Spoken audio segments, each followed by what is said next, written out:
इस दिल दहला देने वाली कहानी की शुरुआत होती है हैरी नाम के एक आदमी को दिखाते हुए, जो कि अपनी वाइफ और 3 बच्चों को कार में लेकर सुनसान रास्ते पर आगे बढ़ रहा था। दरअसल हैरी यहाँ पर एक ऑर्फनेज चाइल्ड होता है, यानी कि उसके पेरेंट्स उसे ऑर्फनेज में छोड़ गए थे और कुछ समय बाद उसे किसी ने अडॉप्ट कर लिया और आज वो उसी ऑर्फनेज के ओनर से मिलने जा रहा होता है, क्योंकि उनकी हालत बहुत ही ज्यादा खराब थी। वो काफी बूढ़े हो चुके होते हैं, इसीलिए अब हैरी का फर्ज बनता था कि वो उनसे एक आखिरी बार मिल ले। अब हैरी और उसकी फैमिली कार के अंदर बैठ के आगे बढ़ते ही है, तभी अचानक ऐसा लगा कि उनकी कार से कुछ टकरा गया है। जब हैरी और उसकी वाइफ जल्द से जल्द नीचे उतरकर देखते हैं तो पता चला कि उनकी गाड़ी से एक हिरन टकरा गया है और उसकी वहीं पर मृत्यु हो गई थी। हैरी और उसकी वाइफ को ये चीज बहुत ही खौफनाक लगती है और उन्हें बुरा भी लग रहा था, लेकिन अफसोस उन्हें लेट हो रहा होता है, इसीलिए वो दोनों तुरंत ही अपने बच्चों को लेकर वहां से ऑर्फनेज की तरफ निकल गए। उनके जाने के बाद हमें उस जगह के थोड़ी ही दूरी पर एक छोटी बच्ची दिखाई देती है, जिसकी बॉडी पर बहुत सारे खून के निशान मौजूद थे, लेकिन आखिर वो यहाँ पर पहुंची कैसे और वो जिंदा भी है कि नहीं, इसका हमें कुछ अंदाजा ही नहीं लगता। इसके पीछे का सीक्रेट काफी कंफ्यूजिंग था, जो हमें आगे चल के पता चलेगा। अब हैरी यहाँ पर जल्द से जल्द ट्रेवल करते हुए उस ऑर्फनेज के पास पहुंच जाता है। दरअसल इस जगह पर कई सारे उसके दोस्त आए थे, जो कई साल पहले इसी ऑर्फनेज में रहा करते थे। सभी के सभी एकदम अच्छी पोजीशन पर होते हैं और लाइफ के अच्छे वाले स्टेज पर पहुंच गए थे,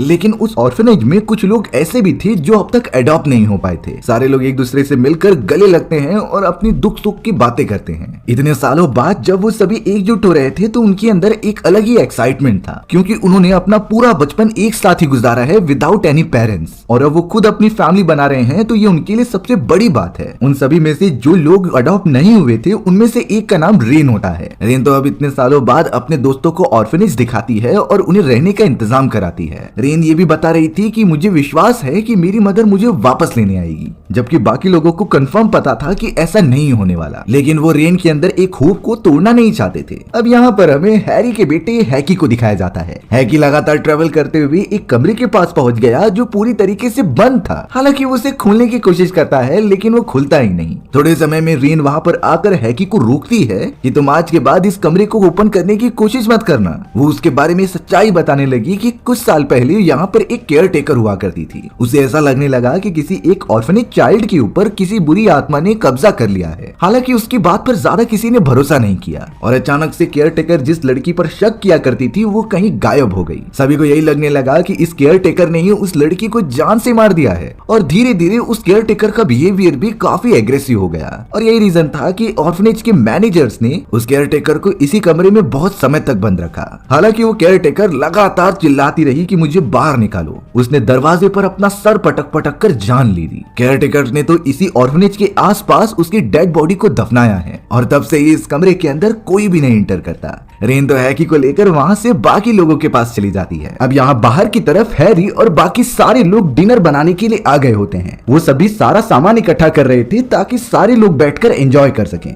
लेकिन तभी हैरी की नजर अपनी कार के बोनेट पर जाती है। उसके कार पे तो बहुत छोटा सा खून का धब्बा लगा हुआ था और साथ ही साथ एक छोटा सा कपड़ा भी होता है। हैरी तो बहुत ही ज्यादा शॉक में हो गया कि आखिरकार उसने जब अपनी कार से हिरन को टक्कर मारी थी तो क्या वहां पर कोई और भी था, क्योंकि ये कपड़ा तो इंसानों जैसा ही लग रहा था। इस बात पर हैरी बहुत ही ज्यादा सोचने लगा और एक तरीके से वो डर भी गया था। हैरी तो ये बातें कंफर्म करने के लिए अपने एक दोस्त को बुलाता है और उसके साथ सीधा निकल पड़ता है उस एक्सीडेंट वाली प्लेस की तरफ। हैरी और उसका दोस्त गाड़ी लेकर उस स्पॉट पर पहुंचते हैं और हैरी उस मरे हुए हिरन को तो देख पा रहा था, लेकिन जब उसका दोस्त आसपास की जगह पर देखता है तो उसे वही कोने में पड़ी हुई लड़की दिखाई दी जो अब मर चुकी थी। हैरी और उसका दोस्त एकदम से शॉक हो गए, क्योंकि उन्हें लग रहा था कि उस लड़की को हिट उसने ही किया है। वहीं पास ही में एक बस भी मौजूद थी, जिसके अंदर जाकर वो दोनों देखने लगे, क्योंकि ये बस तो ऑर्फनेज की होती है जिसके अंदर बच्चों को ट्रांसफर किया जाता था। अंदर जाकर हैरी और उसका दोस्त जब देखते हैं तो उसके अंदर कई सारे बच्चे मौजूद थे जो मर गए होते हैं। उनकी शायद एक्सीडेंट के कारण मृत्यु हो गई,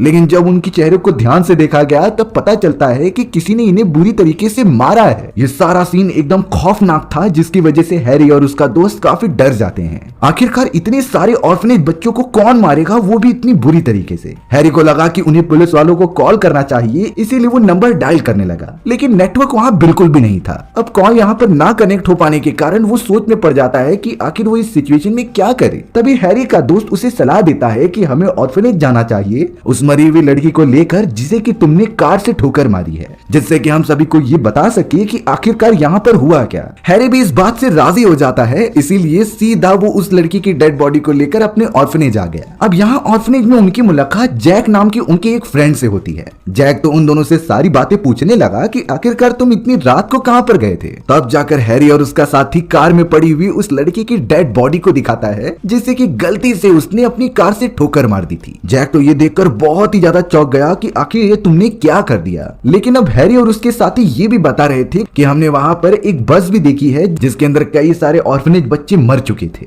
जैक को इस बात पर भरोसा नहीं हो रहा होता, क्योंकि सारी की सारी बसेस तो एकदम सही सलामत यहाँ पर मौजूद है। आखिर उस जगह पर ऐसा क्या है जो इन लोगों ने देख लिया। जैक को बिल्कुल भरोसा नहीं होता है, इसीलिए वो खुद ही चेक करने के लिए उस जगह पर चला जाता है। जैक अब लगातार ट्रैवल करते हुए बस को नोटिस कर पा रहा था और अब वो अंदर जाकर चेक करने लगा कि कौन से बच्चे मरे हुए हैं। लेकिन चौंकाने वाली बात ये हुई थी कि जिन बच्चों का एक्सीडेंट होकर वो मारे गए थे वो अचानक दूसरी तरफ मुंह करके खड़े हो जाते हैं। ये पूरा सीन इतना ज्यादा खतरनाक लग रहा था कि जैक को खुद ही डर लगने लगा। हालांकि उससे कुछ बाहर से आवाज आती है तो वो बाहर की तरफ निकल नहीं गया, लेकिन बस का दरवाजा अपने आप ही बंद हो जाता है। यहाँ पर जैक ने एक काले कलर की औरत को देखा जो बहुत ही ज्यादा खतरनाक लग रही थी और लगातार जैक को ही देखती जाती है। जैक जैसे ही बच्चों की तरफ वापस मुड़ता है तो वो खतरनाक बच्चे उसे ही देखते जा रहे थे। जैक के काफी डरने के कारण उसने एक अजीब तरीके का अंडा फोड़ दिया, जिसमें से कई सारे छोटे छोटे कीड़े निकलने लगे होते हैं। और ये कीड़े कोई नॉर्मल कीड़े नहीं बल्कि इंसानों का मांस खाने वाले थे। सारे के सारे कीड़े अब जैक की बॉडी के अंदर घुसने लगे और जहां से भी ओपनिंग दिखती है वहां से चले जाते हैं। जैक के पास कोई ऑप्शन नहीं था तड़प तड़प कर वहां मरने का। ये सीन सच में बहुत ही ज्यादा खतरनाक होता है और साथ ही साथ इतना क्रीपी था कि देखने में किसी की भी हवा टाइट हो जाए। जैक की तो बहुत बुरी तरीके से वहीं पर मृत्यु हो जाती है, लेकिन अभी तक इस बारे में किसी को पता नहीं चला था। शायद अब ये जो अनोखी और काली शक्तियों के साथ जो चीजें हो रही हैं वो ऑर्फनेज के और भी लोगों के साथ घटनाएं घटेंगी। वो ऑर्फनेज के और भी लोग महसूस करने वाले हैं जल्द से जल्द। अब यहाँ ऑर्फनेज के अंदर हैरी की एक दोस्त दिखाई जाती है जो अपने आप को मिरर के अंदर देख रही थी। उस लेडी का नाम लीना होता है जो अपने आप को सबसे ब्यूटीफुल मानती थी। लेकिन अब पता नहीं क्यों लीना जब मिरर में देख रही होती है तो उसकी बॉडी में कुछ चेंजेस होने लगे। वो ऐसा सोच रही थी कि वो काफी मोटी हो चुकी है और उसे पतला होने की जरूरत है। लीना के बिहेवियर में अब कुछ चेंजेस दिखाई देते हैं और अब पता नहीं क्यों उसने चाकू उठाया और अपने बॉडी के कई सारे पार्ट्स को काटने लगी। ये सीन सच में बहुत ज्यादा खतरनाक होता है, जिसे कि दिखा पाना मुश्किल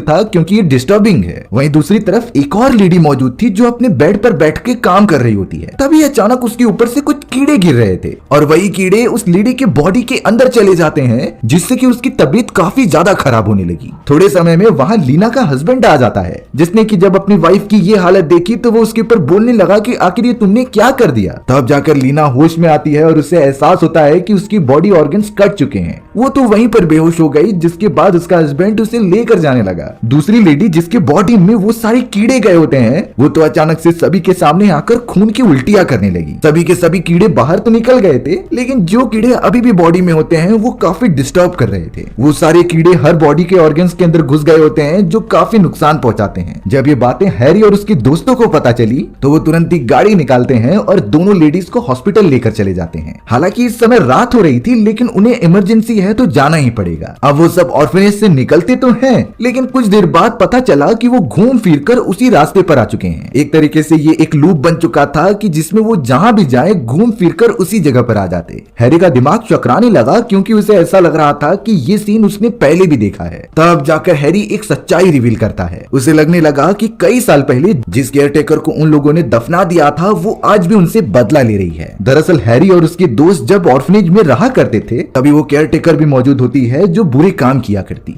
दरअसल उसे डार्क मैजिक करना बहुत ही ज्यादा अच्छा लगता था, इसीलिए उसने उस टाइम पर 3 बच्चों की जान ले ली थी इस पूरे प्रोसेस को करने के लिए। साथ ही साथ कभी ऐसा लगता कि उसकी बॉडी को किसी ने प्रोसेस कर लिया है। लेकिन जब उस केयरटेकर ने हैरी और उसके 2 दोस्तों के ऊपर हमला करने की कोशिश की तो वो उससे बचते हुए वहां से भाग गए थे। हैरी को अभी भी याद है कि जब वो तीनों लगातार भागते हुए दूसरी तरफ जा रहे थे तो घूम फिर कर ऑर्फनेज के सामने ही आ जाते और सेम इसी तरीके से हैरी ने आज एक्सपीरियंस किया है। हैरी अब नहीं समझ पा रहा था क्योंकि उन तीनों दोस्तों में से एक दोस्त तो अब मर चुका है। ये वही था जो बस के अंदर मारा गया और अब सिर्फ हैरी और उसका एक और दोस्त बचा हुआ है। हैरी ने तो उन्हें बताया कि जब हम सभी को पता चल गया कि वो केयरटेकर काले जादू करती है तो हमने उसे कमरे के अंदर बंद कर दिया। हालांकि उसने बाहर निकलने की बहुत कोशिश की, लेकिन वो निकल नहीं पाती क्योंकि हम उसे वहीं पर बंद रखते थे। तड़प तड़प कर एंड में उस केयर टेकर ने अपनी जान दे दी। ऑर्फनेज के मैनेजर्स और हम सभी बच्चों ने उस केयर टेकर की डेड बॉडी को उसके ही कमरे के फ्लोर के नीचे दबा दिया। और शायद हो सकता है कि इतने सालों बाद जब हम यहाँ पर वापस आए हैं तो वो केयर टेकर हमसे बदला लेने की कोशिश कर रही है। सभी के सभी ये चीज सुनकर एकदम शॉक रह गए क्योंकि सारी चीजें ब्लैक मैजिक से जुड़ी हुई थी और ब्लैक मैजिक कितना खतरनाक हो सकता है उन लोगों ने उसका डेमोन्स्ट्रेशन देख ही लिया था। इसीलिए अब हैरी और उसके सभी साथी कोशिश करते हैं कि किसी भी तरीके से वो यहाँ से बाहर निकले,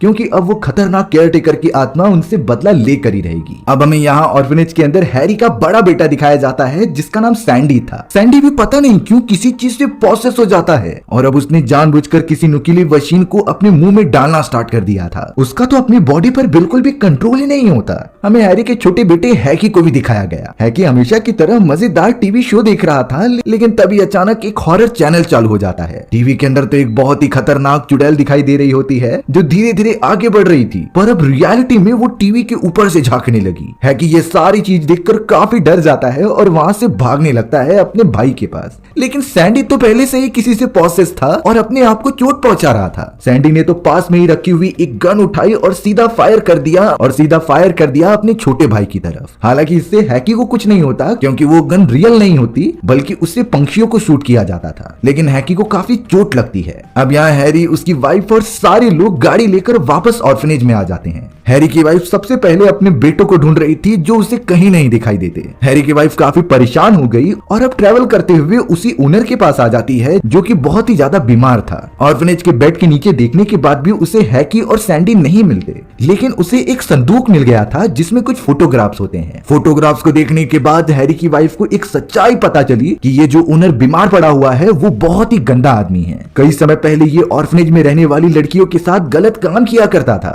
और उन्हीं फोटो में हैरी की वाइफ को वो केयर टेकर दिखाई देती है जिसके साथ भी गलत काम किए गए थे और वो गलत काम इस केयर टेकर ने किए होते हैं, जिससे कि यहाँ एक अजम्पशन बन जाता है कि उस फीमेल केयर टेकर की कोई भी गलती नहीं थी। वो तो उल्टा इस ओनर की सच्चाई का पर्दाफाश करने की कोशिश कर रही होती है, क्योंकि इस ओनर ने कई सारे लड़कियों के साथ गलत काम किया था। लेकिन एक समय के बाद जब इस ओनर को पता चल गया कि ये केयर टेकर उसे फंसा सकती है, तो उसने ही ये अफवाह फैला दी कि केयर टेकर काला जादू करती है और अपने बच्चों की मदद से उसे कमरे के अंदर बंद कर दिया बिना खाना पानी के। केयर टेकर तड़प तड़प कर वहीं अपना दम तोड़ देती है, जिसके बाद उसे दफना दिया गया। हैरी की वाइफ ये सारी बातें अपने सभी दोस्तों को बता देती है, जिससे कि उन्हें इतना तो कंफर्म हो गया कि सारी चीजों का गुनहगार ऑर्फनेज का ओनर है। लेकिन उनके ऊपर आखिरकार हमला कौन कर रहा है और ये कौन सा काला जादू है जो उन्हें मारना चाहता है? ये ओनर नहीं हो सकता क्योंकि वो तो बेड पर लेटा हुआ है और जिस केयर टेकर को मार दिया गया था वो इनसे बदला क्यों लेना चाहती है इसका उन्हें नहीं पता चलता। वो सभी तो रेन को भी बुलाकर पूछते हैं कि आखिर ये सारी चीजें तुम तो नहीं कर रही,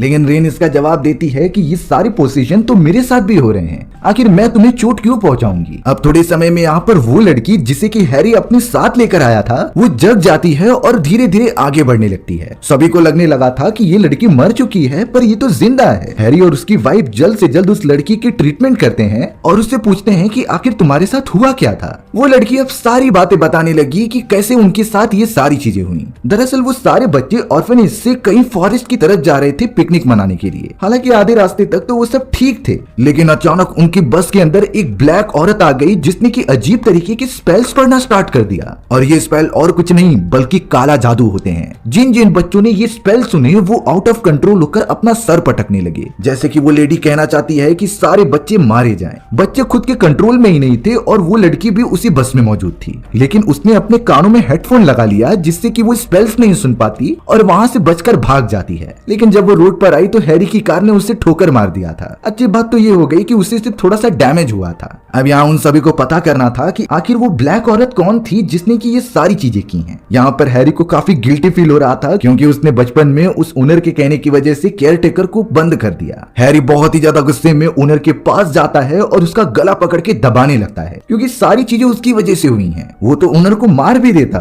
लेकिन हैरी की वाइफ उसे अलग करती है और अपने बच्चों के पास जाने के लिए कहती है। हैरी ने तो अब उन सारे फोटोज में से एक फोटो को उठाया जिसके ऊपर लड़की का नाम लिखा था। हैरी ने नाम देखकर पता किया कि आखिरकार ये वही लड़की है जो सालों पहले गायब हो चुकी थी और इसका इल्जाम उस केयर टेकर पर डाल दिया गया था। यहाँ पर हैरी के दोनों बेटे की हालत खराब थी, इसीलिए वो उन्हें उठाकर कार के पास लेकर जाता ही है, लेकिन तभी अचानक उनके पास वही ब्लैक लेडी उड़ते हुए आने लगी जो कि काला जादू करती थी। उस ब्लैक लेडी ने काफी दूर से ब्लैक मैजिक का यूज करते हुए हैरी का गला दबाने लगी। हैरी अपने बच्चे के साथ नीचे गिरकर बेहोश हो जाता है। हालांकि उस जगह पर हैरी की वाइफ भी आ गई, लेकिन तभी पीछे से रेन आकर हैरी की वाइफ को बेहोश कर देती है। यानी कि एक तरीके से रेन भी इन सारी चीजों में शामिल है, जैसे कि हम शुरुआत से एक नॉर्मल लड़की समझ रहे थे। तब जाकर एक सच्चाई पता चली कि रेन तो उस ब्लैक लेडी की बेटी है जो कि इन सारे लोगों के ऊपर ब्लैक मैजिक करके इन्हें प्रोसेस कर रही थी। अब यहाँ पर वो ब्लैक लेडी जितने भी लोग मौजूद थे उन्हें पकड़कर काफी टॉर्चर कर रही होती है, क्योंकि उसे उस केयर टेकर को मारने का बदला जो चाहिए था। वो ब्लैक लेडी अपनी काले जादू की मदद से किसी के हाथ पैर तोड़ रही होती है तो किसी की बॉडी को इतना ज्यादा पेन प्रोवाइड करती है कि वो पूरी तरीके से फटने लगी थी। वो पूरा रूम खून से भर गया था जो इतना बेकार लग रहा होता है कि कोई भी उस टॉर्चर को सह ही नहीं पाएगा। यहाँ हैरी की वाइफ उस ब्लैक लेडी से कहती है कि भले ही तुम बदला लेना चाहती हो, लेकिन तुमने उन सारे मासूम बच्चों को क्यों मारा जो बस के अंदर मौजूद थे।